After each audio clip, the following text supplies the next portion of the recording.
वस्ती नेत्र और वस्ती पुटक के दोष। संहिताओं में वस्ती नेत्र और वस्ती पुटक इन सब के सम्यक लक्षण बताए जाते हैं, यानी कि ये कैसे होने चाहिए। अगर इन लक्षणों में किसी भी तरह की कोई कमी होती है या ज़्यादा होते हैं तो वो दोष होता है। जैसे वस्ती नेत्र का जो एक आकार बता रखा है, उसका शेप और साइज़ बता रखा है, उसमें किसी भी तरह की अगर कम या ज़्यादा होगा तो वो उसका दोष होगा। वस्ती नेत्र के 8 दोष आचार्य चरक ने बताए हैं सिद्धि स्थान में 5वें अध्याय के 4 और 5वें श्लोक में। और ये हैं हिरिश्व, दीर्घ, तनु, स्थूल, जीर्ण, शिथिलबंधन, पार्श्व छिद्र और वक्र। ये 8 वस्ती नेत्र के दोष बताए हैं। वस्ती नेत्र में जो 8 प्रकार के दोष बताए थे, इनसे 8 प्रकार की हानियाँ होती हैं। यानी कि जो 8 प्रकार के दोष हैं, इनसे क्या क्या हानि हो सकती हैं। तो पहली है अप्राप्ति, फिर अगति, क्षोभ, कर्षण, क्षणन, श्राव, गुदपीड़ा, गतिजिह्वा। वस्ती नेत्र में जो 8 प्रकार के दोष होते हैं, उनसे ये 8 प्रकार की हानियाँ होती हैं। पहला दोष था हृष्व। हृष का मतलब होता है छोटा, शॉर्ट। अलग अलग वय में, एज में वस्ती नेत्र की जो लंबाई बता रखी है, उससे अगर वस्ती नेत्र छोटा होगा तो उससे जो दोष होगा उसका नाम है अप्राप्ति। अप्राप्ति का मतलब होता है कि वस्ती नेत्र के छोटे होने से जो औषध होती है वो पक्वाशय तक नहीं पहुंच पाती है। वस्ती नेत्र के छोटे होने की वजह से जो औषधि होती है वो पक्वाशय से पहले ही नेत्र से बाहर निकल आती है, जिसकी वजह से वो पक्वाशय तक नहीं पहुंच पाती। वस्ती नेत्र का जो दूसरा दोष है वो है दीर्घ। दीर्घ का मतलब होता है लंबा, लॉन्ग।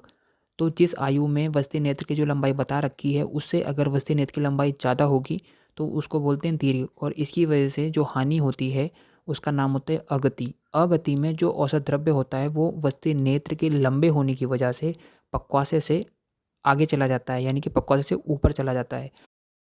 वस्ती नेत्र का तीसरा जो दोष बताया है वो है तनु। तनु का मतलब होता है पतला। वस्ती नेत्र की सामान्य जो मोटाई होती है उससे कम मोटाई होना तनु होता है, यानी कि उसका डायमीटर कम होना, थिन। तो इसकी वजह से जो हानि होती है वो होता है क्षोभ। वस्ती नेत्र का चौथा दोष बताया गया है स्थूल, यानी कि मोटा होना। वस्ती नेत्र की जो सामान्य मोटाई होती है उससे ज़्यादा मोटा होना वस्ती नेत्र का स्थूल दोष होता है, यानी कि जो उसका डायमीटर है वो सामान्य से थोड़ा ज़्यादा है, तो स्थूल दोष होगा। इसकी वजह से जो हानि होती है वो होती है कर्षण।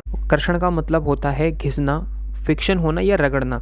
जब इसको स्थूल वस्ती नेत्र को गुदा में प्रवेश करते हैं या वहाँ से निकालते हैं तो इससे गुदा में खिंचावट होती है, जिससे गुदा में खरोंच आ गई हो ऐसा प्रतीत होता है। वस्ती नेत्र का 5वां दोष है जीर्ण।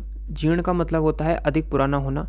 अधिक पुराने होने की वजह से जो वस्ती नेत्र होता है उसकी सतह स्मूथ नहीं होती, चिकनी नहीं होती, खुरदरी हो जाती है। तो उसको जब गुदा में प्रवेश करते हैं तो गुदा में खरोंच लग जाती है या किसी प्रकार का आघात हो जाता है, जिसकी वजह से वहाँ व्रण हो जाता है। तो इसकी वजह से, जीर्ण होने की वजह से जो हानि होती है उसका नाम है क्षणन। क्षणन का मतलब होता है किसी प्रकार का आघात होना। वस्ती नेत्र के अधिक पुराने होने से गुदा में आघात हो जाता है खरोंच लगने के कारण। वस्ती नेत्र का छठा दोष बताया है शिथिल बंधन। शिथिल बंधन का मतलब होता है वस्ती नेत्र और वस्ती पुटक जो आपस में बांधते हैं उसको अगर ढीला बांधा है, वो ठीक से नहीं बंधा है, तो उसको शिथिल बंधन बोलते हैं। इसके कारण होता क्या है, जब वस्ती पुटक को दबाते हैं वस्ती द्रव्य को गुदा में प्रवेश कराने के लिए, तो बंधन ढीला होने की वजह से जो द्रव गुदा के अंदर जाना चाहिए था वो वस्ती नेत्र और वस्ती पुटक का जो बंधन है वहीं से बाहर निकल आता है, जहाँ से वो दोनों बांधे गए हैं।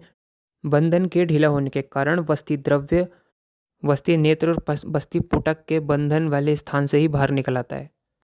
वस्ती नेत्र का 7वां जो दोष है उसका नाम है पार्श्व छिद्र।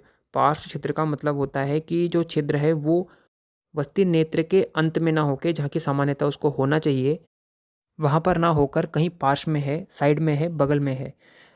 वस्ती नेत्र का जो छिद्र होता है वो वस्ती नेत्र का जो छिद्र होना चाहिए वो वस्ती नेत्र के अंत में होना चाहिए और बिल्कुल बीचों बीच होना चाहिए। लेकिन अगर उसके अलावा कहीं वो इधर उधर है, पास में है, साइड में है, तो उसकी वजह से जो हानि होती है उसका नाम है गुदपीड़ा। वस्ती नेत्र में अगर जो छिद्र है वो पास में होगा तो उसकी वजह से वस्ती द्रव्य को प्रवेश कराते समय गुदा में पीड़ा उत्पन्न होती है, जिसकी वजह से इसका नाम गुदपीड़ा है। वस्ती नेत्र का जो 8वां दोष है उसका नाम है वक्र। वक्र का मतलब होता है टेढ़ा होना या कर्व्ड होना। वस्ती नेत्र एकदम सीधा होना चाहिए, स्ट्रेट होना चाहिए, लेकिन अगर वो किसी भी तरीके से मुड़ा हुआ है तो उसको बोलते हैं वक्र दोष। और वक्र दोष की वजह से जो हानि होती है वो ये होता है कि जो औषध प्रवेश करती है वो सम्यक रूप से प्रवेश नहीं कर पाती है, वो गुदाशय पक्वाशय में जाने की बजाय इधर उधर चली जाती है, क्योंकि वस्ती नेत्र कर्व्ड है, मुड़ा हुआ है।